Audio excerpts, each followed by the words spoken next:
Welcome back to another edition of the Unreasonable Odds podcast. Steve Buchanan with my co-host Julian Edlow. Kind of the calm before the storm, if you want to call this week's edition. We are on the precipice of getting ready for NCAA March Madness. That is coming soon. Spring training starting to get into the mix. The NFL offseason, rumors swirling around right now on the interwebs. Lots of stuff happening, but like I said, the calm before the storm. The NBA All-Star break fast approaching too as well, and that is where we're going to start over in the NBA. Julian, before we even get there, I feel like maybe this is almost like a daily occurrence of the pod, because you have a fancy new article over on the DraftKings playbook, DraftKings.com/playbook, which is basically an NBA basketball betting trends for the slate of games for that evening. Just a plethora of information, stats, and trends on the games coming up to kind of help you, the user, play some of your bets in a smart manner over on the DraftKings Sportsbook. Just tell us a little bit about what you have cooking up over there. Yeah, I mean, all the betting content that we've had in the past has pretty much been something along the lines of best bets, where you give plays. And while giving plays is great, and I want to continue to do that as much as possible, that's not what it's all about. There's a lot more that goes into it. And sometimes just giving information and allowing people to craft up their own plays can be more valuable, and especially in the long term in terms of learning how to cap these games, yourself. So we're in that time of year between football and baseball where you're completely useless. So maybe Correct. Somebody like you wants to bet on a basketball game and you don't know how. You come over, you read my NBA basketball betting trends article that day. For example, I'm going to be backing Knicks first half. I'll just give an official play right now. Knicks first half minus half a point. They're hosting the Sacramento Kings. Knicks Kings, not a great game. I don't know who's going to win. I don't care who's going to win because I'm betting the first half, and here's why. The Knicks have covered 10 in a row first halves. They've crumbled and choked away and lost plenty of these games, as they did against Golden State on Tuesday when we cashed the first half, and then they lose. That's what the Knicks do. But first half, they've been perfect across their last 10. They're an NBA best 22-9-1 against the first half spread. That's one of these things about these games that, you take a spread and you got to cut it in half for the half, cut it in a quarter for the quarters, and that's just how it works. But it doesn't appropriately reflect how these teams start games necessarily. The other side, the Sacramento Kings, a slow starting team. This team's on an 8-game losing streak and hasn't covered any of those 8 games anyway. So if the Knicks bounce back with a win, this does feel like a spot for the full game that they should. But just in terms of the first half, the Kings are 5-8 to the first half spread on the road and 3-7 against the first half spread in their last 10. So all the numbers say to back the Knicks. Fast starting team against a slow starting team that's really struggling right now. So I'm going to do so. And you can find, by just going through each game, I have trends on each game every night pretty much. I give 0 opinions. I give all numbers. It's great. Like that. You can't hold me to anything. I'm just giving you numbers to figure out what you want to do. The other one that jumps out to me, if you're going through it, is probably Nuggets first quarter, and it's probably something I'll have a play on. The Wizards have won 5 of their last 6 games straight up as underdogs. One of those games was against the Nuggets in Washington. The Nuggets led by like 18 after the first quarter and lost that game. It was on a road East Coast back-to-back, but as hot as the Wizards are right now, they're still just 4-10-1 against the first quarter spread on the road, 2-8 against the first quarter spread in their last 10 overall.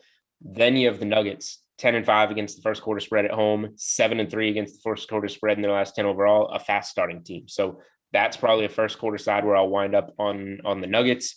And then we have the Knicks, just doing what the numbers point to do. And just kind of looking at this too, like you said, like this is a way to kind of help people make some smart decisions, just going off some of these trends. Just like looking at this article here, like the Magic Nets game could be a good potential for the over if you're looking at some of the trends here. As you mentioned, Magic 8-6-1 to the over on the road. Then you look at the Nets.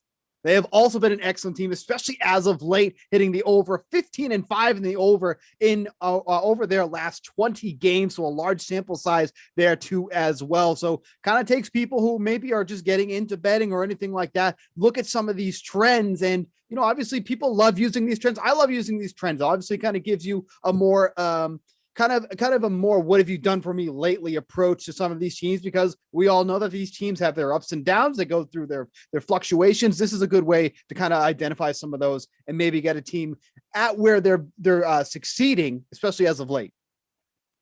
Yeah, it simplifies things for you. Everybody, you know, you can fire from the hip and just, you want to bet on a good team against a bad team, sure. But this, you know, numbers change, numbers adjust to trends, but at least this tells you what teams have been doing lately against the numbers that, you know, DraftKings Sportsbook is setting. So it's all about what you're doing against expectations, kind of. And that's what this article will help you figure out. And just going back real quick to that Knicks first half trend that you gave out there, the team that's actually right behind them having success in the first half has been the Thunder, who you were on really high yesterday for the first quarter bet there. That hit with ease, not as easy as he thought, because you sent this tweet out with this weird score that wasn't even correct, and it was a lot closer. I'm looking at the DK Live app. I'm looking at the score on the DK Live app. It said the Spurs scored 14 points in the first quarter. That was untrue. But the Oklahoma City Thunder did win the first quarter 28-21, I believe, which cashes a money line bet by my calculations. Yes, but the Thunder are 9-1 in the first half over their last 10, so they're right up there with the Knicks. After that, they have a pretty wide margin over the rest of the field in that trend, though. But these are like things that you can definitely look at. So that article is definitely a really strong way to do that, all in one area for that night's slate. So Julian will be doing that throughout the month, as he's also doing a ton of March Madness content coming up, which will shift gears over to that too as well. We're already lining up our guests for the March Madness, month of March, basically, starting in the second week of March. Really excited to get some of that content out there. Hoping to have a lot of really good guests to kind of give analysis on that as well. But Julian, I know you'll be really heavily involved in that, taking a little bit of step aside from the NBA because you are the March Madness guy coming up. We're gonna have a lot of March Madness content. I think I counted, it'll be close to 20 articles probably throughout the conference tournaments and the big tournament. It will require stepping back from NBA, but fortunately we have very capable writers that are gonna jump in and fill in my best bets, my cheat sheets. So those will be covered. I'll try and stick on, I've gotten some positive feedback so far about the betting trends article. People like it. So I'm going to try and get it out as much as I can during March Madness, but it's going to be a pretty busy time, and it's going to be a time, adding on a lot of weekends, obviously, with the way that March Madness works. So we'll see how it goes. I do want to get this article, the trends article, out as much for you guys as possible, but really it's going to be just a pile of March Madness futures, best bets, and including starting for that conference tournament week, which is arguably just as fun a week as that those first 4 days of the actual tournament. So it's gonna be a lot. And I'm looking forward to, in this space, who knows, maybe we'll even have a week where we have more than one Unreasonable Odds. Who knows? Maybe you don't even need to come. Maybe you don't even need to come on the extra Unreasonable Odds, because I'll just be talking with smart people that know college basketball, and you'll be, I don't know, thinking about how many home runs Fernando Tatis Jr. is going to hit when the season starts up. So Samir's listening, our producer, probably like, wait, did he just say 2 in 1 week? I haven't run that by anybody yet. I'm just throwing the ideas out there on the fly. But yeah, we're going to, at least once a week, we will have Unreasonable Odds. We will have some very notable college basketball betting minds on the podcast, hopefully giving out some plays, some ideas, some trends to look at for March that are valuable. Yeah, totally unconfirmed. This has not even been discussed before the show, after the show. So don't hold Julian to any of that.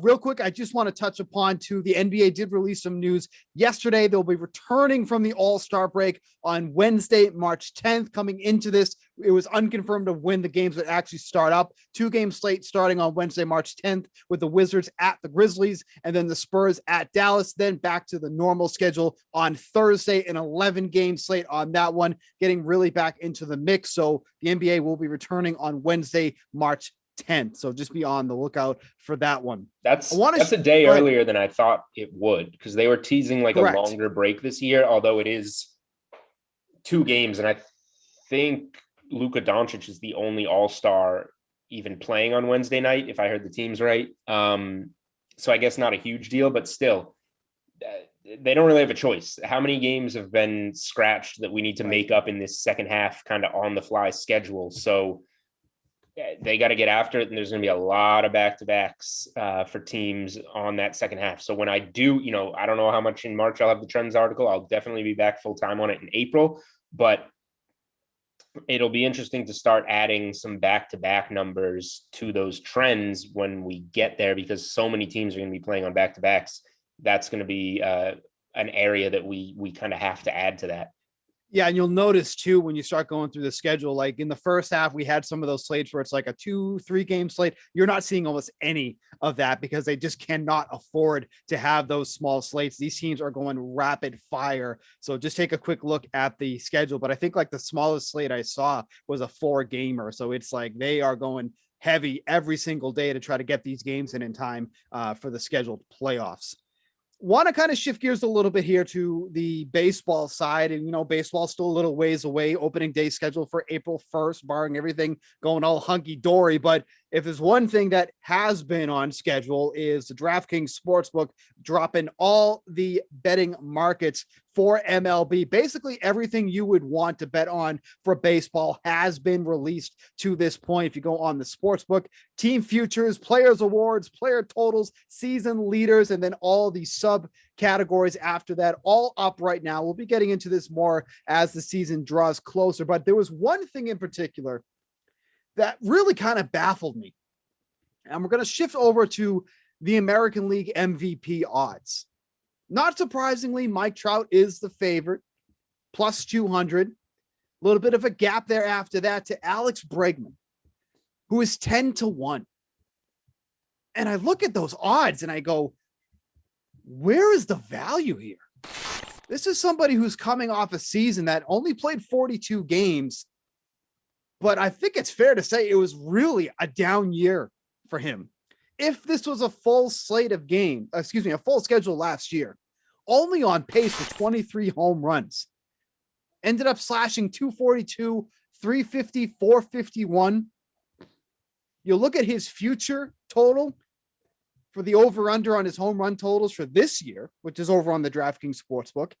It's at 30.5, which is one of the lowest on the board. But then you have him as the second best odds for MVP at 10-1. Like coming into this and looking at the numbers that he had last year, for me, that's like, okay, this would probably be an excellent value to get on Alex Bregman because supposedly, reportedly in the offseason, put on, I think like I said, 27 pounds of muscle. Him and I are on the same routine. So we're both him and I bulking up, getting ready for MLB. But I look at those odds and I'm horrible. Like, where's the value here? There is none. Like, this is what I would expect if he had a year like he had back in 2019 or 2018. 10-1. I mean, he has the talent. He has the capabilities to be there. But, I mean, these odds just don't make any sense to me at all. So I'm with you for a couple of reasons. Number one, Houston is not even favored to win the division. That would be the Oakland A's. So Houston might not have all that great of a year. So why is Bregman going to win MVP coming off an awful season, even though it's, that would just be considered a cold streak in a normal season in those amount of games. But still, it's hard to win a MVP award if you have a 40-something game cold streak. Guys are going to be better than that. The second thing is Springer's gone. That's the leadoff guy. That's the guy that, I mean, he's kind of like a home run leadoff guy, but he's a guy that's going to get on base and be in front of Bregman and help Bregman have a better season. And that's not there anymore. Altuve will be there, but it certainly doesn't help Bregman. That's more of a, that's a basketball thing. A guy, whatever, Kevin Durant leaves OKC and Westbrook gets that MVP award because he has to do everything. That's not how it works in baseball. You want those good hitters in front of you so that you can put up bigger numbers. So yeah, it doesn't make sense to me. And we've talked about this before in the AL MVP because it has Trout on that side.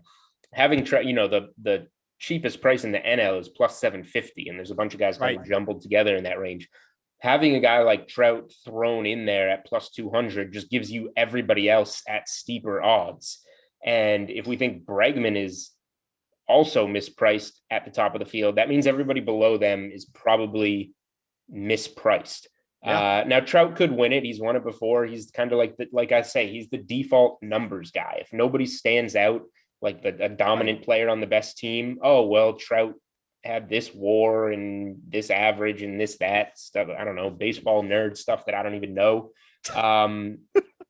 But the Angels don't really make the playoffs. They don't win. So I'm not afraid of that necessarily with Trout. So let's take Trout and Bregman and throw them out.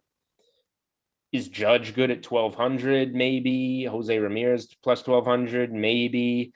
I'm looking, I don't know, maybe the White Sox guys, Jose Abreu and Luis Robert are both plus 2,500. That seems like pretty good value. I don't necessarily have a take on who to bet, but I'm just telling you there is value in betting the AL MVP if you do have a lean or a take, because Trout is definitely way too high and Bregman being second on the list just opens up more value. I just think there's such unbelievable value on the AL MVP because, you mentioned Aaron Judge. He's probably the first guy that appears on, a team that is expected to make the playoffs at 12-1. Jose Ramirez, the Indians are going nowhere. So that would be a shock to me if he won it at 12-1. That Indians team has one of the lowest projected payrolls in all of baseball. So, I can't imagine that's going to happen. There's nobody around him. Matt Chapman, I said this early in a different segment. I don't like the A's at all this year. And I think Chapman's actually somebody that's could be a potential trade target. So whatever happens with that too, I think the American League West is wide open. I'll get to that in a second. But you look at some of the guys that are further down the list, like you mentioned, like the White Sox, Luis Robert, obviously a lot of hype for him. Had a bit of a September slump, but we know that his talent, 25-1. George Springer in a very, very good Blue Jays lineup hitting at the top, 30-1. In a better environment too in the AL East. Talk about, playing in ballparks that are very hitter friendly, coming from the AL West, which is the complete opposite. 30-1. Those are some good odds. Yordan Alvarez, injury issues plagued him, but we know he has 30 plus home run potential, 33-1. There is so much value in the American League for MVP. So Bregman at 10-1 just makes absolutely no sense to me. And as the season progresses, I'd be shocked if he doesn't take a huge dive. I just think these opening odds for him at 10-1 are probably, and again, this is nothing against the talent. This is nothing against the player. 10-1 just doesn't make sense from a betting perspective. You are so much better at getting some of these high upside guys like a Luis Robert, like a George Springer, like a Yordan Alvarez that are way down the list right now, which I think is a big misprice. Yeah, the more I'm just scrolling through it, the more it makes sense to just go with a long shot in the AL. And those two White Sox guys at 2,500, Springer was the next guy I was going to say at plus 3,000. Something like that makes sense to me. And there's a lot of guys on bad teams that are just high up, like you said. So take somebody that's expected to be on a good team that is mispriced. That's what stands out to me, I'd say. And this brings me to what I just was kind of teasing about, the American League West. That division to me is wide open. Right now, the Athletics are the projected winners of the division, plus 125, followed very closely by the Astros at plus 150. Angels are third, plus 375. Then it's really wide open after that. The Mariners, 26-1. Rangers, 0 shot. Don't even bother, 40-1. But here's where I kind of stand on the American League West. As I mentioned, I think the Athletics are one long losing streak away from going into complete rebuild mode. They're a team that's always been cheap with players and all that. They have a lot of young core guys that are going to be coming up soon. We'll see it in the rotation. Jesus Luzardo, AJ Puck, if he can stay healthy, Frankie Montas. They have a lot of youth, which is not a bad thing by any means. But I also don't have a ton of money to work with either. And they could sell some of these assets they have, Matt Chapman, Matt Olson, to get some of those younger guys to help that movement, that youth movement. The Astros, I'm not crazy about either. Their rotation is fine, but they lack anybody on the bench. The bottom of that lineup is brutal. The loss of George Springer is huge. Do I like them? Not at 150. The Angels are intriguing, but they have a lot of things that need to work for them. They have a cast of misfits in the rotation that does have some potential, but certainly not solidified. The lineup is great. They have a great lineup, but all the pieces never align for them on a year-to-year basis, and that's why they always fluctuate. So it brings me to the Mariners. They're an absolute long shot, and I'm not saying put the house on the Mariners, but they're a team that is so deep talent-wise, but unproven. Kyle Lewis is coming off his Rookie of the Year campaign. They have one of the best prospects in the league right now. Mets fans, cover your ears. You're not going to want to hear that. But Jared Kelnick is obviously one of the more dynamic players in the news for the wrong reasons. Everything going on with the Seattle management. They have a lot of good players. And I'm not saying that they're going to go and they're going to win 80 plus games or whatever, or take the division. But in a division that is wide open, in a full season, I'm just saying, if there's a long shot on the board out of all MLB, I don't hate the Mariners at 26-1. And I think it's one that no one is going to be on, because why would you? But just looking at this, I think this is the most wide open division in all of baseball this season. And maybe you can split that up and look at, just because it is such a long shot, if you think Seattle is going to be decent, based on the 10-team playoff format DK Sportsbook is offering right now. Bets prices are based on the 10 teams that we saw last year, which is a much larger playoff field. Seattle's plus 1,000 to make the playoffs. So if you think they're going to be good, you can really cash in on that, I would say. Just going to their win total, even, like, what's their win total this year? I think it's 72.5 the last time I checked, if I'm not mistaken. 72.5, right on. So, I mean, they got to go way over that. Right. And here's the other thing, too, that you mentioned, too, with the playoff format. They have to win the division, obviously, to get in. They are not going to make the wild card, because when I think about the potential wild card teams, like, we have the legit potential to see two teams come out of the AL East. Yankees, one of them. I think the Blue Jays have a very legitimate chance to be one of the wild card teams. Look at the AL Central. White Sox projected to win the division. The Twins are going to be right there too.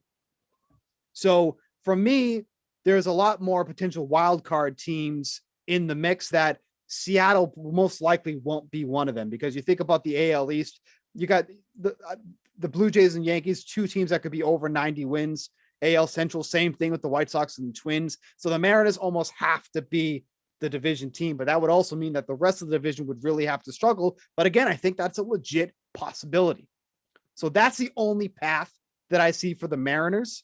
So it's kind of an all or nothing thing for the division. I don't think they'd be a wild card team, but I just think for the odds that you're getting in a division that's going to be as wide open as it is, I don't hate that at all. And it could be a sucker bet, honestly, but for the odds you're getting, the value you're getting, I really, really don't hate that at all. All right. Wasn't on my radar, but I'm not high on the A's or Astros either. After what we've seen from them recently, I don't see either of them as a dominant team, and somebody has to win the division. So right. That's fair enough. Like I mentioned, all of these are available on the DraftKings Sportsbook. Currently, go to the MLB section. There is just a plethora of subcategories that you can look at here. Player totals for home runs, RBIs, and hits, season leader in all the offensive categories. Lot of value on the board, so make sure to check that out. As I mentioned, as the season is getting closer, we'll dive into this a little bit more. I'm absolutely loving Rookie of the Year categories. So many good names on the board. I don't remember that. Rookie of the Year? Yeah. I do believe that was on there last year, but this year is so deep. Last year was deep too, to be fair, but this year is very deep with rookies too, because a lot of these guys still have, depending on how much they play, they can still have rookie status for this year. So There is a lot of really enticing names on the board. Of course, your usual AL Cy Young, National League Cy Young, and MVP. So definitely keep an eye on that. Is there anything you want to hit upon before we kind of wrap up this condensed version of the show as we get ready for a busy month of March? What's your favorite win total? Win total right now. Let me just pull this early up early win total. Early win total. I've been somebody that's been on the White Sox already. I do like taking the over on that one. I'm just trying to see if I can pull it up here real quick. 91.5. Yeah, I think that's definitely obtainable at minus 106. They got the pitching. Their bullpen has made major strides. Obviously, that offense is loaded. Another one that I was kind of sort of looking at, and this is the Rays at 85.5. That's a big drop from last year, but they've also lost some big pieces. Obviously, Blake Snell no longer in the mix, so their pitching has taken some hits there, but that just seems a bit low for a division that's going to see the Red Sox consistently, the Orioles consistently. Like, there's a lot of teams they'll be able to beat up on in that division. So 85.5 seems a bit low too as well. That's one that I was eyeing. And I think the Nationals over 84.5 is a pretty low total too as well. That team can be so good if the pitching can stay healthy. And that's obviously been a big issue with them. But Strasburg, Scherzer in the mix, Pat Corbin, they've acquired Josh Bell over the offseason. Really good offense there too. That feels like a potential play as well. The only one I'm staying away from real quick is the Dodgers over 102.5. They're such a good team. Like, I get it. Like, I would not want to bet the under. It doesn't matter. Like, they're either gonna get it or they don't. They win 100 games and dominate, or they win 105 games and dominate, and they're still going to be equally as favored to win the World Series, right? Right. But 102 with a little bit of juice, that's not a big fan there, but I know that's going to be a very popular one as well. All right. Well, you're looking at all these overs. I'm more of a negative guy. There's like 3 teams floating around the 500 area that I'm looking at unders on. First of all, we talked about the Houston Astros. The Astros made the playoffs last year going under 500. Now they lose Springer and they're at 86.5. Why are they going to be better than 500 again? And 81 and 81, right? Would be right in that neighborhood. Let's say they win 79, 80 games. I think under 86.5 on Houston makes some sense. I had the Red Sox under 30.5 One wins. sec too. What else did the Astros lose? Who else did the Astros lose? I don't know. Justin Verlander. Where is he? Tommy John. Oh, okay. So there's that too in the rotation. Right. Well, but how much did he pitch last year? He basically pitched the entire regular season. He ended up getting Tommy John surgery near the end of September. So he didn't miss much of the regular season. I remember him as getting hurt early in the season. And he was still pitching through it, but then he ended up getting Tommy John. Yep. Okay. I thought there were more without him already last season, but if they finished under 500 and Verlander was there the majority of the time and now he's gone, then great. Making my argument for me. So yeah, Houston under, I like. The Red Sox, I took them under 30.5 wins last year. It closed 29.5. They were a dumpster fire. They're sitting at 80.5. Are the Red Sox going to go 500? They're going to be better. I'm going to give them that. They can't be worse, but I would lean to the under there. And another team that you said, why are the Indians going to be good? The Cleveland Indians are set at 81.5. Right. Why are they going to get there? The Indians are not going to be good at all. Right. So that's an under. They got the Twins. They've got the White Sox in that division. Those are 3 teams right there that have been consistent playoff teams up until last year, kind of. And I think that downward trend kind of continues on all 3 of them. And Justin Verlander did barely pitch last year, so that was my mistake. I just double checked, and he did. Yeah, that season was just an abomination to begin with. Heel trap right up here. You're right. But no, I do agree with the Indians one. I hate taking unders. I absolutely hate taking unders, even though I have Atlanta Hawks under. But I absolutely hate taking unders. Cleveland Indians. Hawks under? Yeah, Cleveland Indians are definitely one of those teams who, like, I saw one of the standing projections that they actually had them. I think second in the division, which is absolutely asinine. It's like, what team are you looking at from last year? Maybe they don't have Lindor or anything. They're cutting salary left and right. Like, come on, they're not going anywhere this year. 81.5. That seems like a stretch. So that is one, and even on both sides, minus 12 and 12 on both sides there. So under, absolutely under for me as well. All right, we're going to get into, like I said, baseball as the month of March rolls on. March Madness coming up next month as well. Really nice set of guests that I think we're going to get on as well. So make sure to tune in for that. Plenty of content coming in the month of March. That's going to do it for this edition of the Unreasonable Odds podcast. For Julian Edlow, Steve Buchanan. Catch you next week.